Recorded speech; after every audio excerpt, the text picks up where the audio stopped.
LD city housing scheme Lahore जियाबगा में railway line के पास दुनिया का सबसे खतरनाक सींग वाला रेटल सांप नमूदार हो गया। LDA के एहलकारों ने बरवक्त कार्रवाई करके दुनिया के अजीबोगरीब सांप को मौका पर ही हलाक कर दिया। 15 फुट लंबा सांप जख्मी होने के बाद इंसानों की तरह चीखें मारता रहा।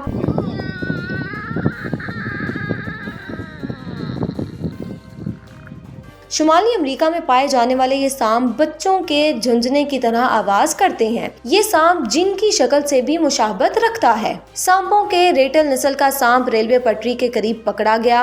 रेटल नस्ल का सांप रेगिस्तानों में पाया जाता है। पाकिस्तान में सैलाब के बायस ये रेगिस्तान के इलाकों से निकले हैं। रेटल नस्ल का सींग वाला सांप इंसानों की तरह आवाजें निकालने का भी हुनर जानता है। इसको रेगिस्तान की मौत के नाम से भी पुकारा जाता है। एमरा न्यूज ने लाहौर में रेटल सांप की आमदगी और हलाकत की फुटेज हासिल कर ली। रेटल सांप दुनिया के मशहूर तरीन सांपों में से एक है। ये ज्यादातर शुमाली और जनूबी अमेरिका में पाया जाता है। ये अपने शिकार को लपेट कर मारने की बजाय डस कर काबू करता है। इसकी दुम की साख्त ऐसी है कि ये जब इसे हिलाता है तो खरखराहट की आवाज आती है। इसी वजह से इस सांप को रेटल सांप कहा जाता है। अगर जख्म का फौरी तौर पर इलाज ना किया जाए तो मुतासरा शख्स की मौत यकीनी होती है।